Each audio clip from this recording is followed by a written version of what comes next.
Ouais. moi, je me souviens d'une fois où j'avais reçu un mail, où, c'était comme ça, là, quelqu'un qui faisait son caca nerveux et qui avait envie de se la péter en mettant en copie le président, le directeur, toute la hiérarchie. Euh, je lui avais répondu en mettant en copie, à l'époque, il y avait Barack Obama et François Hollande. J'avais retrouvé sur le net des adresses. Donc, le service presse de la Maison Blanche qui a reçu la réponse. Mais bon, c'était La bonne juste de réponse. l'ironie. La personne n'a rien compris à cette ironie, bien sûr. Mais c'était juste pour montrer. C'est complètement idiot de tenir informé la Terre entière. Un mail, c'est fait pour qu'il y ait, c'est bête et méchant, mais c'est action-réaction, quoi. Si quelqu'un le reçoit, c'est parce qu'il a quelque chose à faire derrière.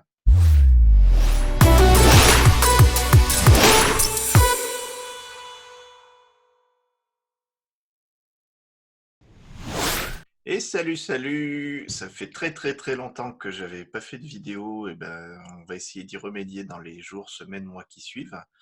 Euh, Ici, on est toujours pour parler de JD & Co, avec une petite différence, c'est que désormais je ne suis pas seul. J'avais jamais vraiment parlé de ce que voulait dire JD & Co. JD, bah, c'est moi, Jean-David. Bonjour, à votre service. Et le NCO, en fait, dès le début, avait été prévu pour que je m'associe avec des associés un peu particuliers, puisqu'il s'agit de mes deux enfants, mes deux fils, Gabriel et Hugo. Et on commence à amorcer vraiment pleinement cette démarche. Et on va concrétiser tout ça avec la première d'une série de vidéos qui vont permettre d'être un peu en mode discussion. On ne va pas chercher à être trop dans le formel sur des sujets particuliers et on appelle ça le Zoom. Donc, eh ben, sans plus t'attendre, j'introduis à cette discussion Gabriel. Salut!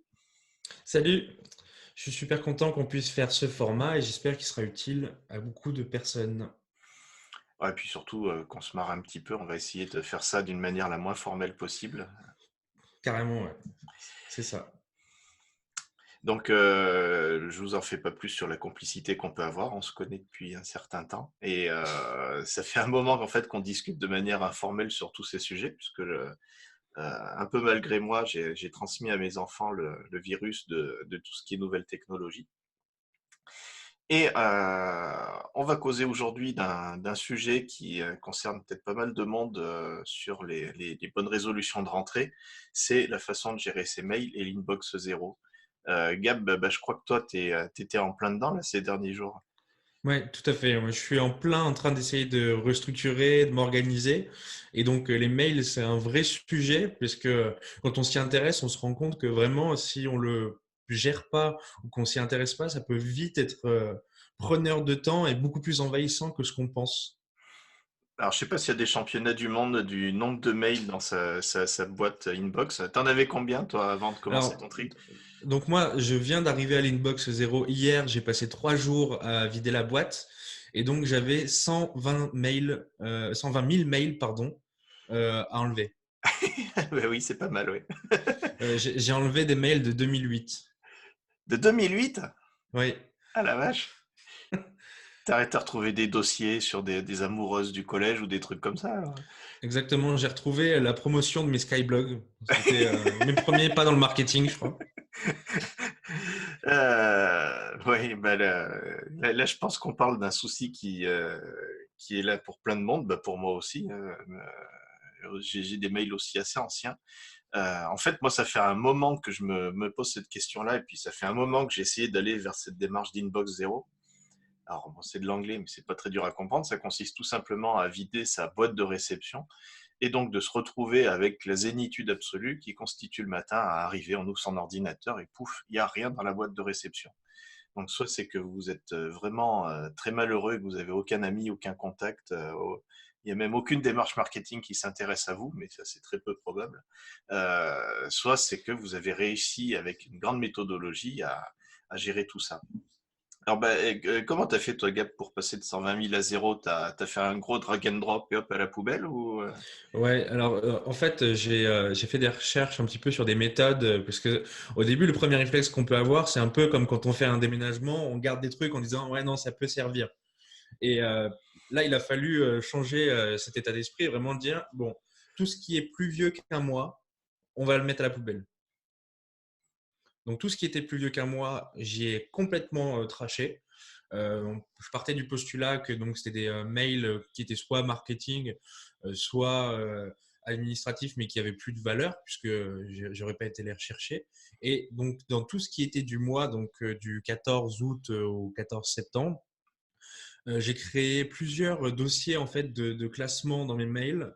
Il y en a un qui est affaires où dans ma boîte de réception, je vois une demande client ou un truc administratif, je le balance tout de suite là-dedans. Il y a un dossier qui s'appelle archives où là, c'est des mails que potentiellement j'ai besoin d'avoir, des papiers ou des échanges, je le mets dedans. Et il y a un dernier dossier que j'ai appelé plus tard, qui sont, par exemple, je vois une newsletter sur un sujet qui m'intéresse, mais j'ai pas le temps de m'en occuper maintenant. Je le balance dans ce dossier et le but, c'est d'aller voir le dossier à peu près une fois par semaine et d'essayer de refaire le tri dedans. Au-delà de ça, ma stratégie, c'est de partir du postulat qu'il ne faut pas lire un mail plus d'une fois. Mhm. Donc le but, c'est soit je le lis dans la boîte de réception et après je le trash ou je le mets en archive, soit le affaire, je le lis pas et je le mets dans affaire. J'essaie d'interpréter directement à l'objet que c'est affaire dès que c'est le moment de me mettre sur les tâches, je me mets dessus. Mais de lire un mail plusieurs fois, je me suis rendu compte que c'est ce qui constituait une perte de temps pas possible. Ah, bah je pense qu'intuitivement, tu as pas mal retrouvé certaines des astuces qu'on peut trouver dans des méthodes style Getting Things Done. Et on en reparlera un petit peu plus tard. Et donc, t'as pas eu de regret de béner comme ça tous tes mails un peu historiques?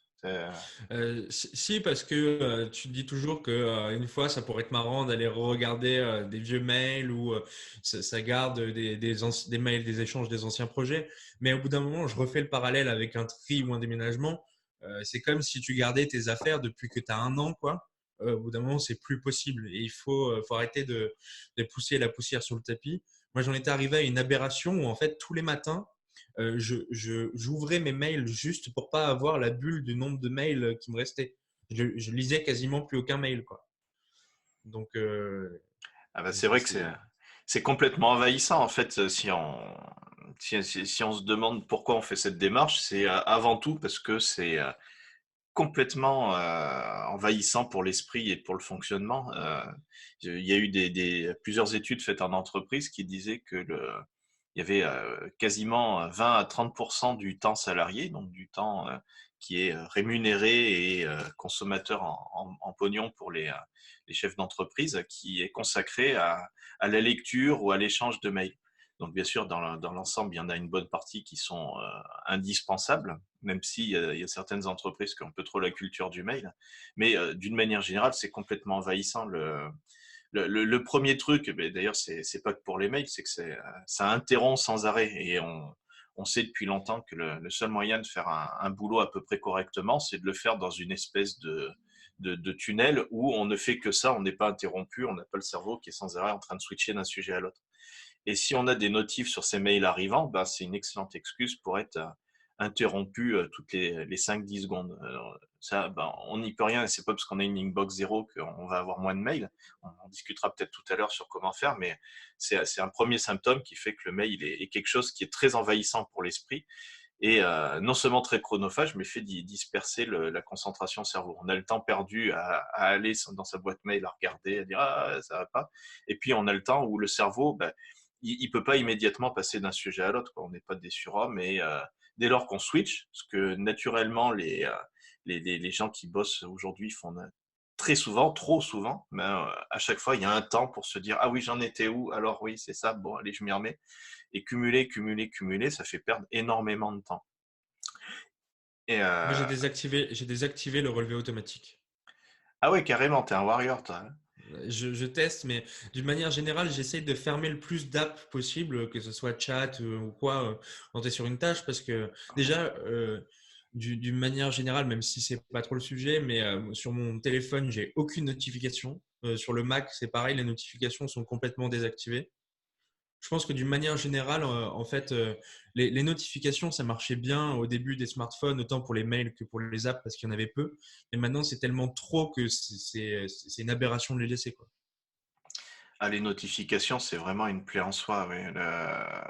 On m'a raconté, moi je suis très peu utilisateur, donc je l'ai pas trop utilisé, que Snapchat, maintenant, non seulement il t'envoyait des notifs quand tu recevais des messages, mais il t'envoyait des notifs quand quelqu'un était en train de t'écrire un message, avant même que Ouais, tu l'aies reçu. C'est-à-dire que tu es ouais, sollicité, tu es perturbé, alors qu'il y a rien à voir, c'est juste, oh putain, il est en train de m'écrire, il est en train de m'écrire.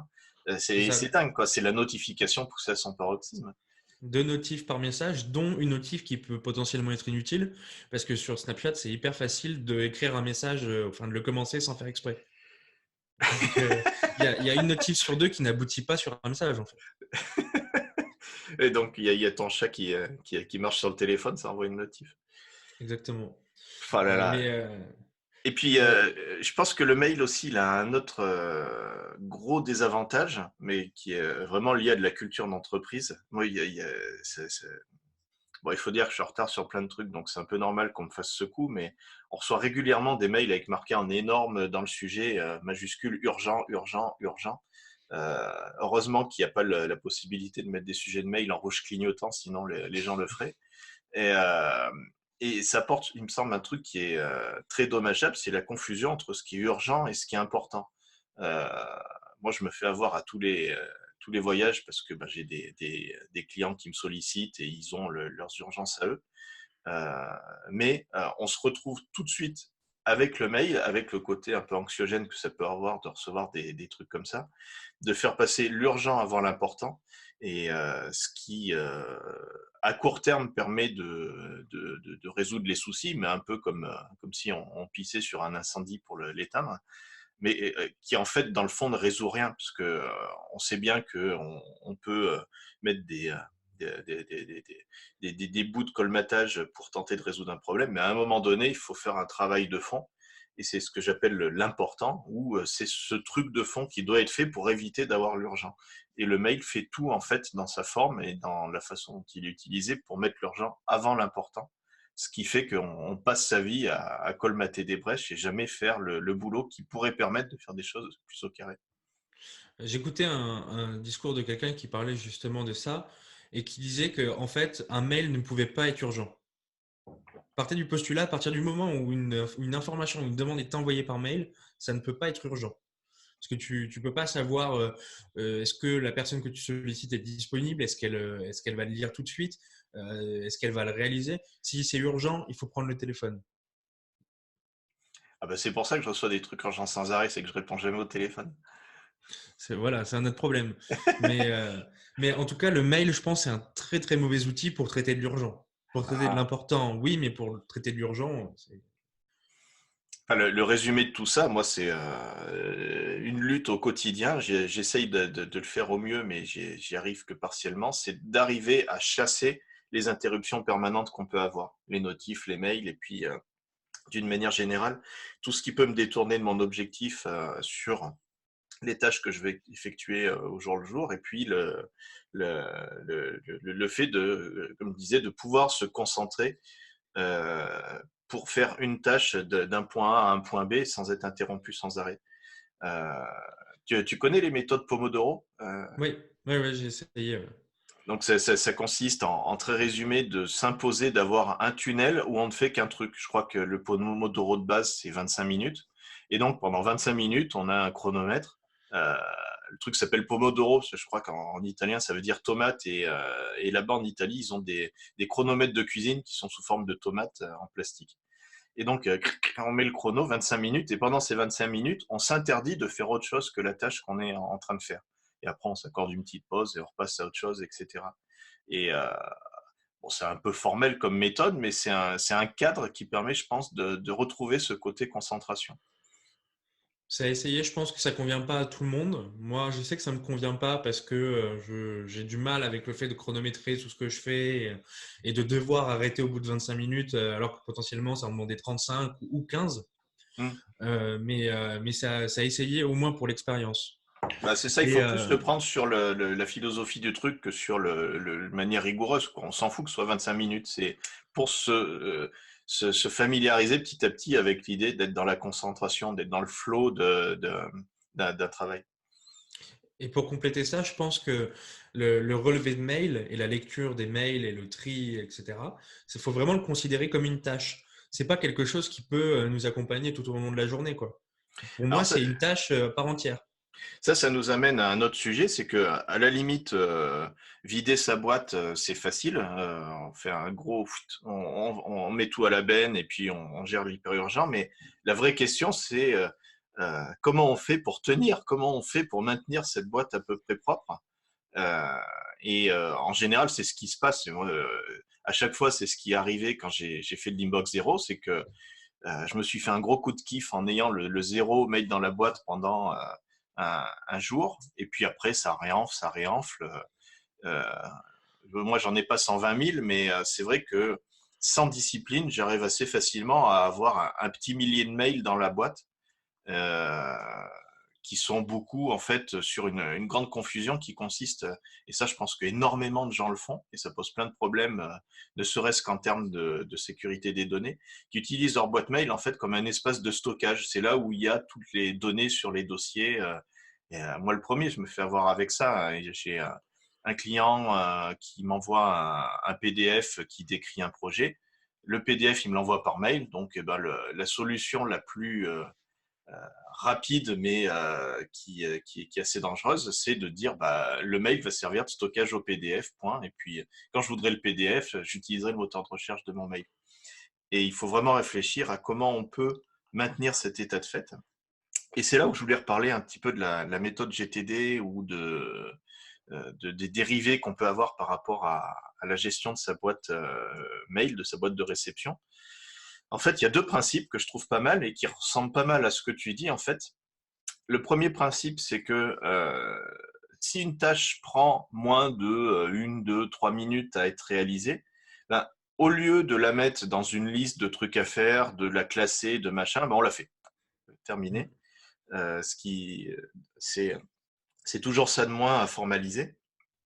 Et puis l'autre truc qui est la chose la plus importante, à chaque fois que j'arrive à la faire, c'est diablement efficace, mais malheureusement, j'arrive pas à le faire à chaque fois, c'est de complètement disjoindre le temps où on trie ses mails et le temps où on traite ses mails. Ça, je pense qu'on l'a tous vécu, c'est qu'on se dit, allez, là, je prends un moment pour gérer mes mails. J'en lis un, deux, trois. Le quatrième, il amène un traitement, donc on se met à traiter le quatrième. Et puis après, on part sur autre chose, autre chose, autre chose. Et le cinquième, mais suivant, ben, on les gère jamais, en fait. Et alors que si on s'impose de dire, il y a un moment pour les trier, et on ne fait que le tri, on se refuse à les gérer, on ne fait que les trier, ça je supprime, ça je mets dans tel dossier, etc. Et à un autre moment, on les gère, va permettre d'éviter ce blocage-là. Ce qui fait que on va avoir ce double effet qui se coule, qui est que les mails seront triés. Alors comme tu disais, euh, c'est pas parce qu'on a de l'inbox zéro sur sa boîte de réception qu'on n'a plus aucun mail. C'est juste qu'on va mettre les mails dans des dossiers, des trucs à faire, des trucs archives. Ça, chacun va trouver un petit peu son mode d'organisation, mais quelque chose qui permet au moins de pas être sans arrêt avec cette espèce de magma de trucs. Certains sont à faire, certains sont des archives, certains sont des dossiers. Euh, et c'est un moment privilégié et c'est le moment qui peut permettre de gagner énormément de temps. Puis après, ce moment de je trie mes mails, ce qui est bien, c'est d'en faire une routine quotidienne. Et ça rejoint pas mal ce que tu disais de dire je coupe les notifs et je gère mes mails à des temps particuliers. Style, je fais que le matin ou je le fais 2 fois par jour. Et ce temps-là, il n'est dédié que à faire ce tri de mails et surtout en se donnant la discipline qui est dure des fois, même si c'est marqué urgent en caractère 48, de ne pas traiter le mail, simplement de le trier. Ouais, je pense que effectivement, bon, il y a plusieurs choses sur ce que tu as dit, mais déjà de les trier le matin, c'est une bonne chose puisque je pense que moi de commencer par une tâche brute qui soit potentiellement urgente ou autre, c'est pas forcément une bonne chose pour commencer une journée. Donc le tri de mail pour commencer sa journée, je trouve ça pas mal. On sait qu'on doit le faire et au moins on peut pas avoir l'excuse de bah oui, mais je suis parti sur autre chose. Si on commence par ça, on commence par ça. Après, selon les métiers, est-ce que tu les tries une fois par heure, une fois par demi-heure, une fois par demi-journée? Bon, ça, c'est à chacun de voir, je pense. Et le truc de la pièce jointe, de oui, donc c'est dans mes mails, donc je suis tranquille. Je pense qu'en fait, quand tu tries tes mails, il faut vraiment avoir pour objectif de les déshabiller au maximum. C'est-à-dire que moi, quand je vois donc là ma mise en place des dossiers, Mon but, c'est pas de les envoyer dans ces dossiers. Je veux en envoyer le moins possible. Si j'ai une pièce jointe, la pièce jointe, je la sors du mail et après, par contre, ça demande une discipline de tri dans les dossiers de l'ordinateur. Mais mon objectif, c'est vraiment de déshabiller les emails au maximum. Si, par exemple, j'ai un mail qui me demande de faire une tâche, est-ce que ça peut pas plutôt aller dans mon app de to-do list plutôt que ce mail? Est-ce que si c'est un cahier des charges, ok, ça va dans le dossier client. Si c'est un compte rendu, bah là, je le mets en archive. Mais le but, c'est quand même, même avec ces dossiers, d'en avoir le moins possible. Complètement, ouais. Alors, ça me fait penser qu'il y a un sujet là-dedans, c'est qu'il y a plein de charmants jeunes hommes et jeunes femmes comme toi qui passent leur temps à me bombarder de mails avec des trucs marketing. Et on n'a pas abordé ce sujet-là, mais c'est un truc qui, là pour le coup, finalement, ils sont faciles à trier parce que euh, on sait qu'on les veut, qu'on les veut pas, mais très souvent on se fait envahir et on se retrouve avec beaucoup, beaucoup plus de sollicitations que l'on voudrait. Alors, sur ces mails-là, maintenant, avec les RGPD et les législations en cours, euh, tous les gens qui envoient des mails sont censés avoir une procédure en bas du mail où on peut se désinscrire assez facilement. Et c'est vrai que ça va mieux. Un temps, il y avait pas mal de mauvaises pratiques où le processus de désinscription, c'était un cauchemar. Maintenant, ça va un petit peu mieux. Et on a pas mal d'outils qui permettent de gérer ça. Déjà, il y a des logiciels client mail qui permettent de faire le tri. Moi, après avoir testé plein de logiciels pour lire ces mails, je finis par utiliser tout bêtement l'interface web de Gmail qui est de mieux en mieux foutue et qui propose entre autres pour intérêt de trier dans un dossier à part automatiquement tous les mails qui sont des sollicitations commerciales. Ça aide déjà pas mal. Et puis après, il y a des outils qui permettent si on n'en peut plus de tous ces mails commerciaux, de faire le tri un petit peu de ce qu'on ne veut plus. J'ai testé il n'y a pas longtemps, je vous la montre en même temps, une app qui s'appelle CleanFox et qui propose en fait d'analyser les mails que l'on reçoit. Alors c'est plutôt bien foutu parce que ça donne les taux d'ouverture, c'est-à-dire est-ce que c'est des mails pour lesquels on a un intérêt ou pas. Euh, Histoire de se donner mauvaise conscience, ça vous donne une estimation du CO2 par an qui est consommé à recevoir ce fichu mail. Et surtout, le gros intérêt de ce type de plateforme, c'est que ça permet d'avoir en un clic la possibilité de se désabonner.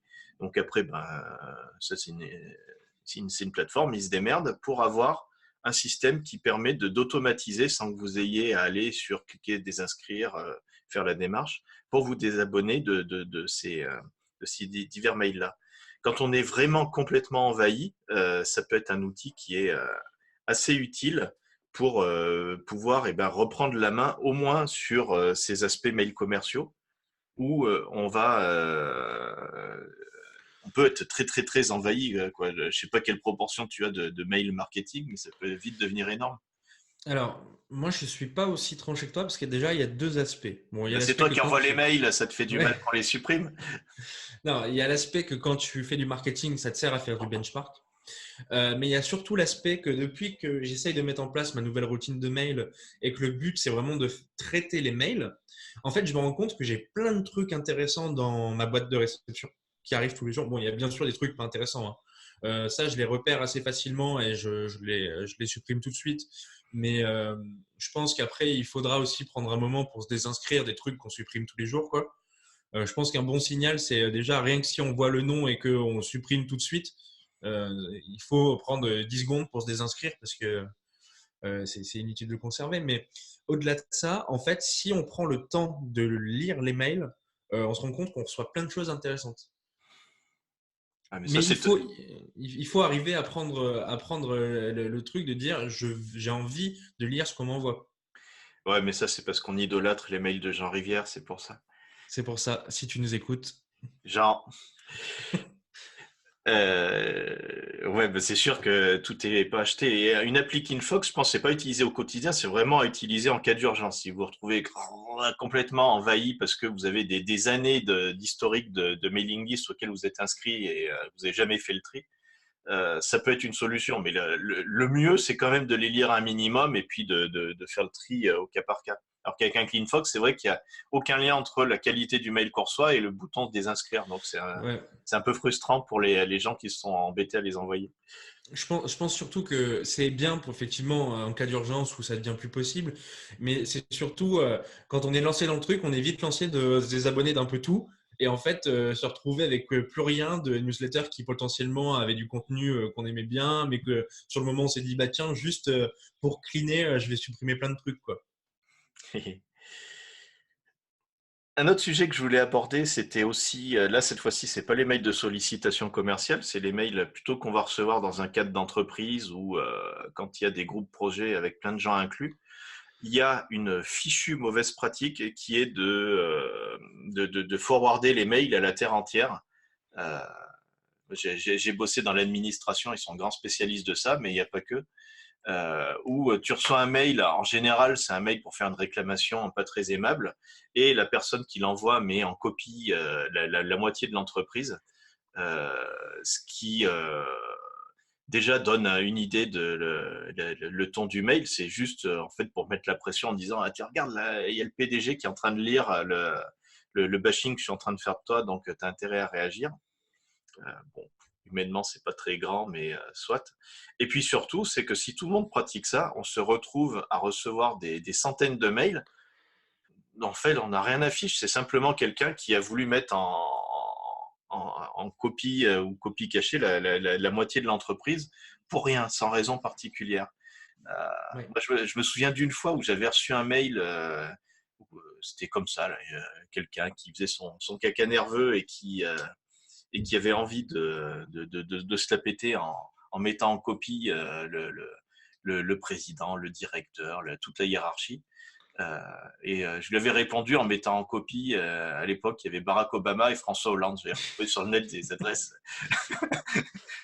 Donc, le service presse de la Maison Blanche qui a reçu la réponse. Mais bon, c'était Très juste bonne de réponse. l'ironie. La personne n'a rien compris à cette ironie, bien sûr. Mais c'était juste pour montrer. C'est complètement idiot de tenir informer la terre entière. Un mail, c'est fait pour qu'il y ait, c'est peut-être méchant, mais c'est action-réaction, quoi. Si quelqu'un le reçoit, c'est parce qu'il a quelque chose à faire derrière. Euh, Euh, alors, moi j'ai un projet qui souffre de ce phénomène, puisque j'ai un projet qui est en lien avec des services publics, et les services publics font énormément ça entre eux. Euh, le problème en fait de ça, c'est que effectivement, c'est inutile, mais il y a des structures où c'est tellement ancré qu'on est obligé de le subir. hum, Moi, la seule solution que j'ai trouvée sur des mails, parce que sur ce projet-là, j'en reçois beaucoup, ils sont tous avec des dizaines de personnes en copie, c'est d'avoir un dossier spécifique au milieu de mes archives, affaires, etc., où je mets tous les mails en rapport avec ce projet-là.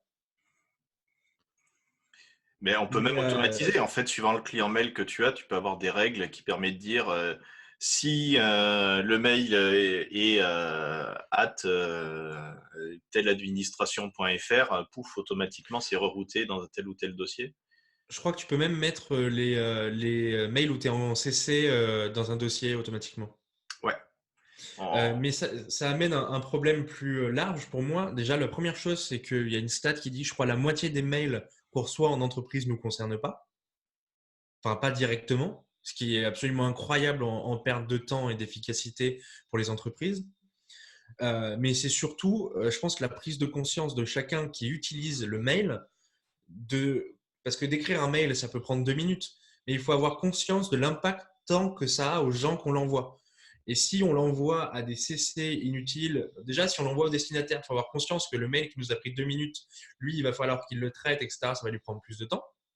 Et si on le multiplie par le nombre de copies cachées, il faut absolument avoir cette conscience en envoyant un mail. Un mail, c'est pas comme on peut pas envoyer des mails en rafale comme ça sans avoir conscience de cette notion.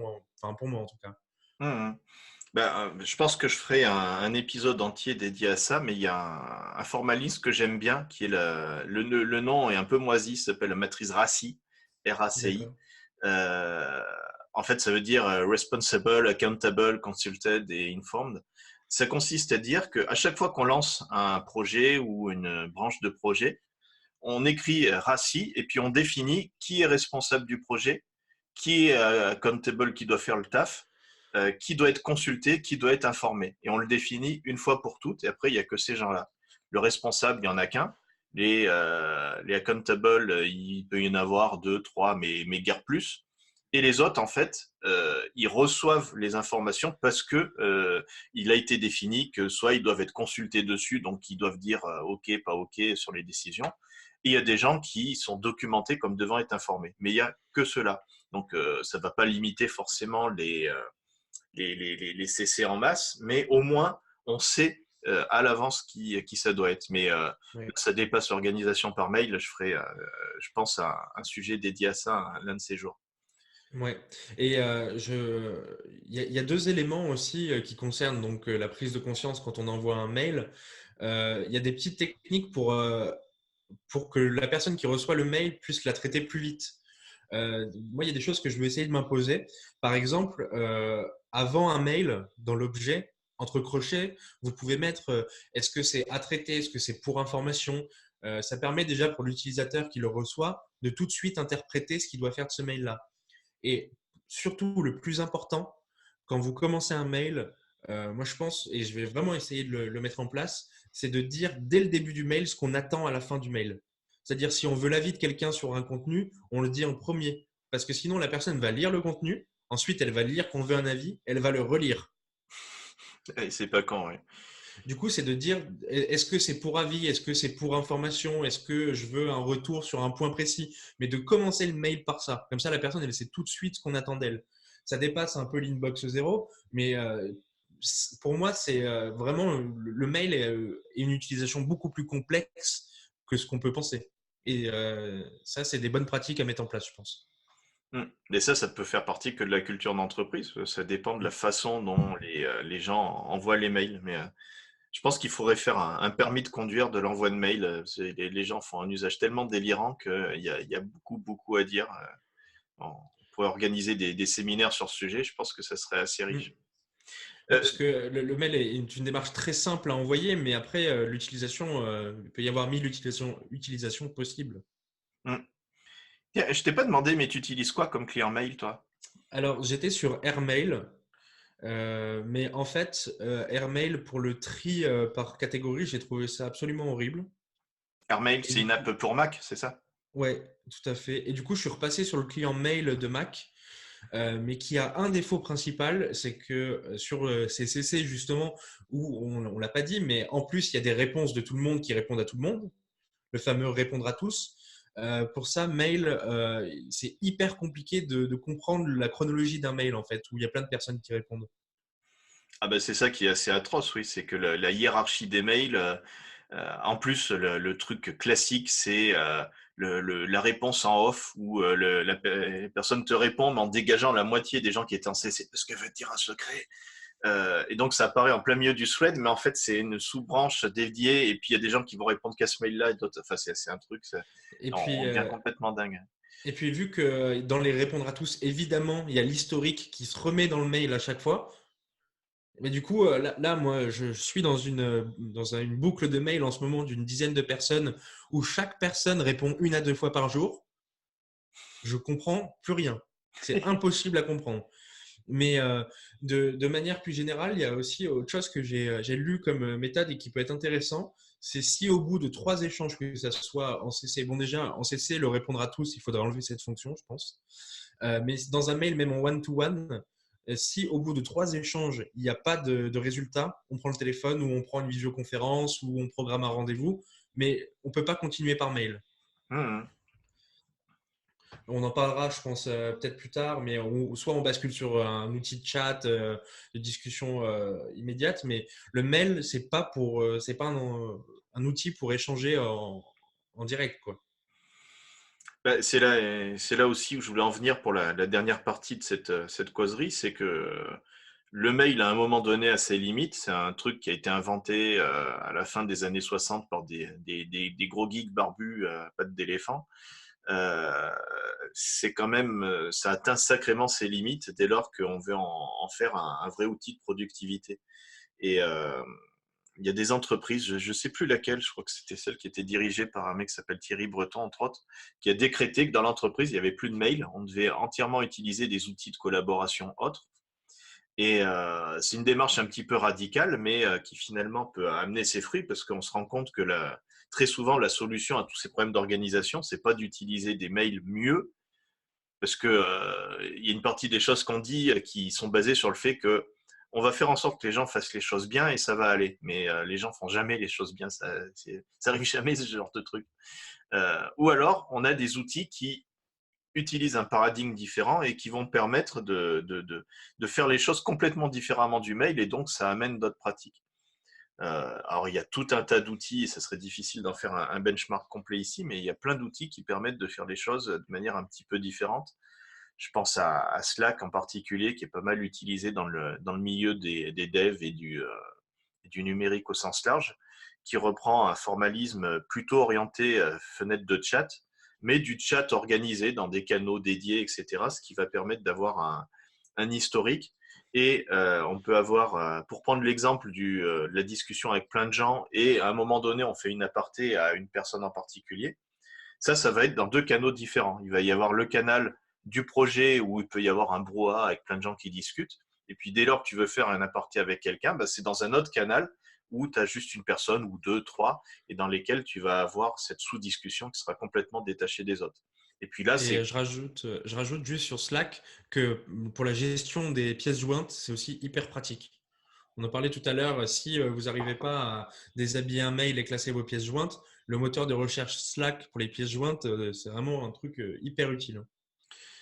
effectivement, ouais. Bah après, le risque, ça consisterait à utiliser Slack à son tour comme outil pour stocker ses données, ce qui est pas forcément l'idéal. Il y a quand même à un moment donné un phénomène de tri à faire, quoi qu'il arrive. Mais c'est sûr Après, que c'est Slack, compliqué de trier un Slack. Tu peux pas trier un channel Slack, mais ben c'est ça le truc, c'est que par définition, ça donne un peu ce côté, ça archive tel quel. Alors là, bah, il y a des philosophies différentes. Il y a des gens qui préconisent de dire, un petit peu comme tu le dis toi, les moteurs de recherche sont tellement performants que arrêtez de vous emmerder à faire des dossiers sur votre disque dur dans lequel vous rangez vos documents, un petit peu comme on le faisait avec des pochettes pour les documents papier. Mettez tout en vrac et puis le moteur de recherche fera le boulot. Et maintenant, vu qu'il est performant, il le fera. C'est une philosophie, hein. Après, ça dépend un petit peu de la façon dont les gens arrivent à gérer intellectuellement leurs documents.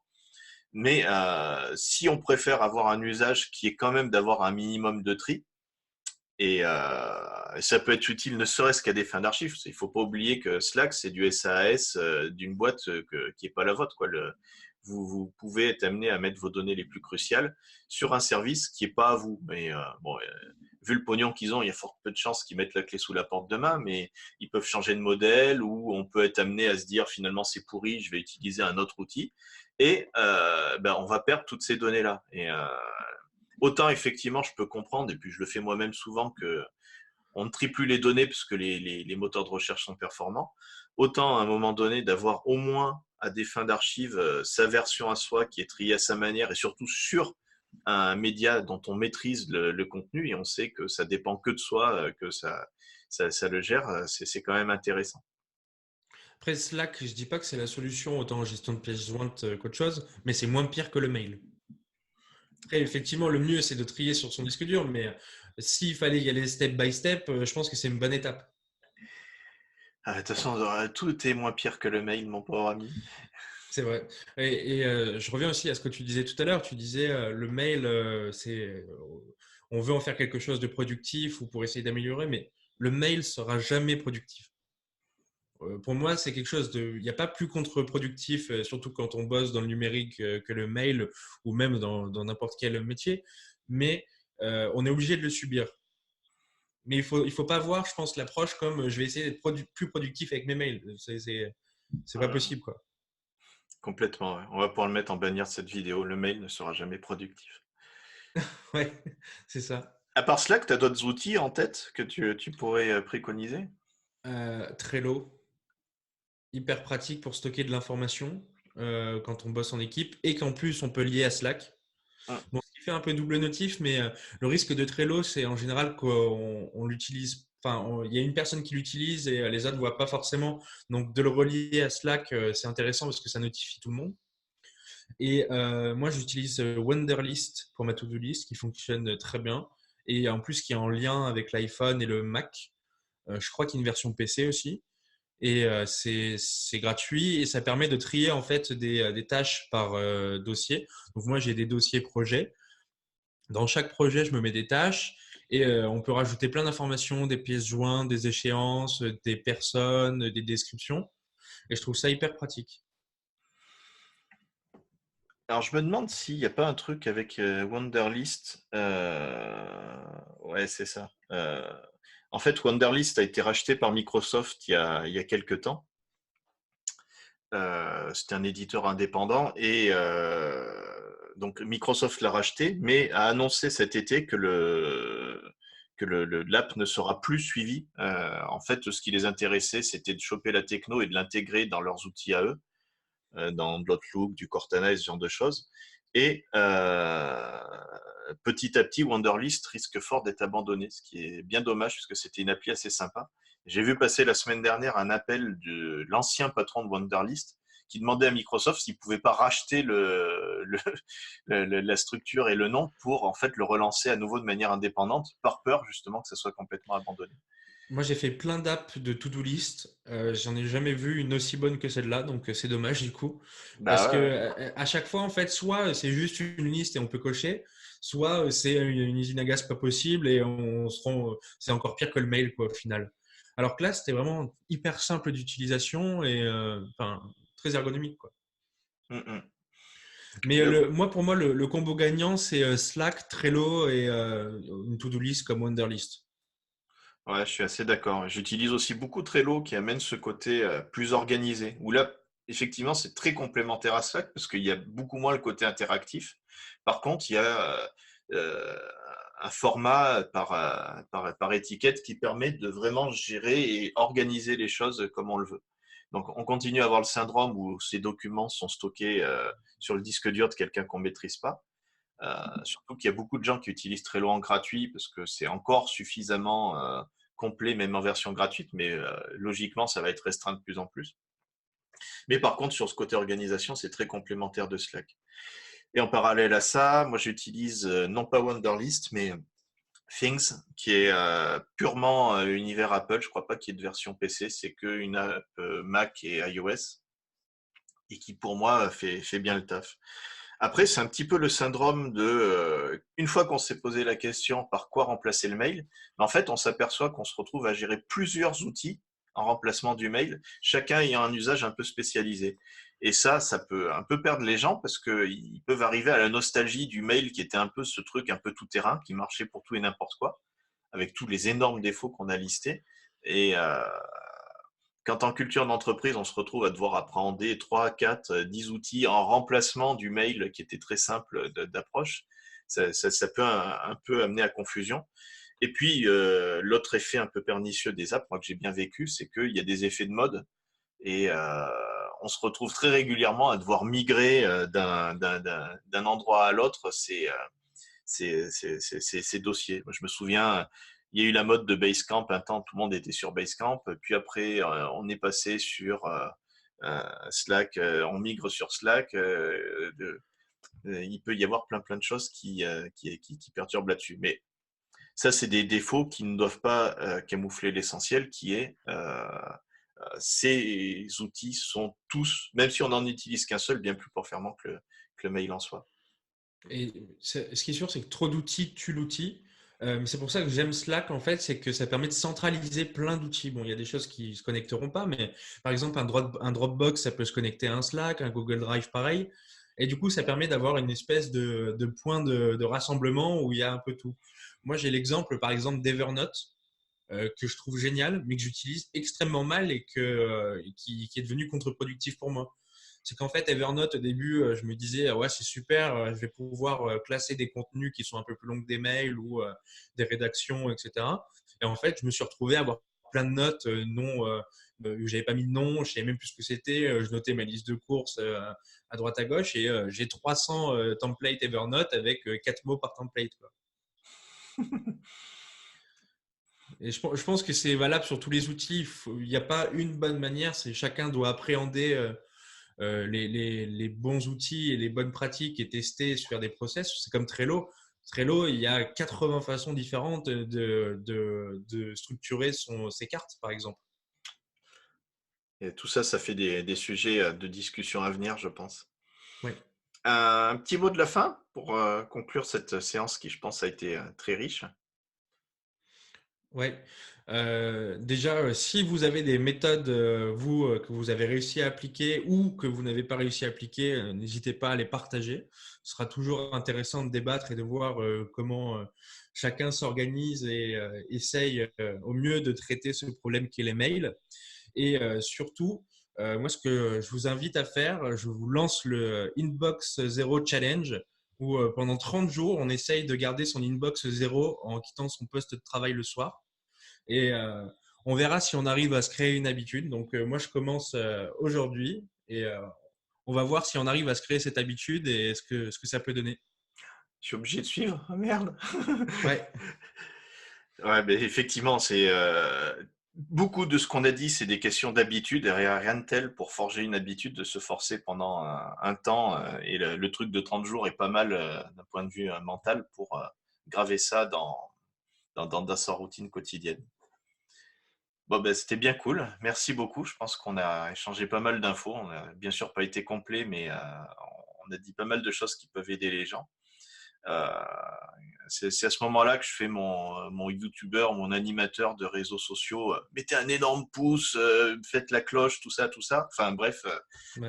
j'espère que vous allez nous suivre parce qu'on a plein de choses à dire et je pense qu'on a très hâte de faire d'autres épisodes d'échanges de ce type-là. Hashtag Zero Inbox Challenge. Ouais, des hashtags. Et ben à très bientôt. Salut! Tout le monde, à bientôt.